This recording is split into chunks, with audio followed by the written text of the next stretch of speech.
এই গরমে নিজেকে রিফ্রেশিং রাখার জন্য এই চমৎকার ড্রিঙ্কটি একবার পান করুন। আমি কিন্তু এখন সকালে ব্রেকফাস্টে এবং পোস্ট ওয়ার্কআউটেও এটাই করছি। না এরকম ছোলার ছাতু নিন, তার সঙ্গে একটু কালো নুন, রক সল্টও বলে, গ্লাসে দিয়ে দিন এবং সোজা চলে যান ফ্রিজের কাছে।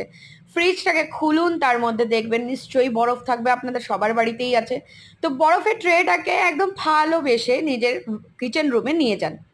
ব্যাস, এই অর্ধেকটা বরফ আমি আগেই খেয়ে দিয়েছি।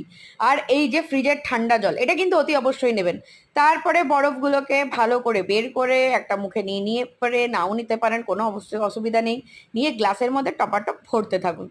এরপর দেবেন কি ঠান্ডা জল। আহা, এত সুন্দর লাগে না খেতে, দারুণ দারুণ। আর বিট নুন আর চিনি আর হ্যাঁ, অতি অবশ্যই লেবু দেবেন।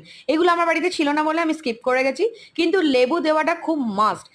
দারুণ লাগে খেতে, একবার জাস্ট ড্রিঙ্ক করে দেখুন আর ব্যাস, সব ড্রিঙ্ক ভুলে যাবেন।